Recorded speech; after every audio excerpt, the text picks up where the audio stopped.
కోనసీమ ప్రాంతంలో ఈ తీరాన్ని దాటిద్దని చెప్పేసి ఇప్పుడు వరకు ఉన్న సమాచారం. మరి దీనికి ముఖ్యమంత్రి గారు కూడా ఇప్పటికే సమీక్ష చేశారు, అధికారులతో కూడా సమీక్ష చేశారు.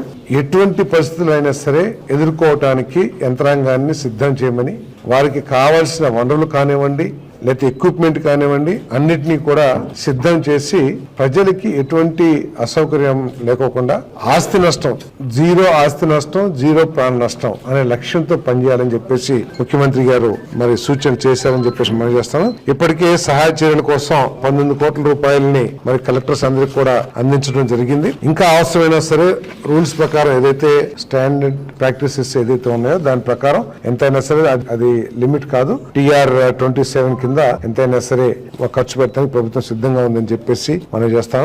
మరి ఇప్పటికే NDRF బృందాలని, క్విక్ రెస్పాన్స్ టీమ్స్ ని వీళ్ళందరినీ కూడా సిద్ధం చేసి ఎక్కడెక్కడైతే సమస్యలు ఉత్పన్నం అవ్వచ్చో ఆ ప్రాంతాల్లో వీళ్ళందరూ కూడా మోహరించడం జరిగిందని చెప్పేసి మనం చేస్తాను. మరి తుఫాన్ షెల్టర్స్, అదేవిధంగా రిలీఫ్ క్యాంప్స్ ను కూడా ఇప్పటికే ప్రభుత్వం సిద్ధం చేసింది. వారికి కావాల్సిన నిత్యావసర, ప్రజలకు కావాల్సిన నిత్యావసర సరుకులు కానివ్వండి, లేదు కూరగాయలు కానివ్వండి, వాటన్నిటినీ కూడా ఆయా గ్రామాల్లో పొజిషనింగ్ చేయాలని చెప్పేసి మరి ఇన్స్ట్రక్షన్స్ ఇవ్వడం జరిగింది. ఇప్పటికే దాదాపు 80 నుంచి 90% విలేజెస్ లో ఇవన్నీ కూడా పొజిషన్ చేయడం జరిగిందని చెప్పేసి కూడా నేను తెలియజేస్తా ఉన్నాను.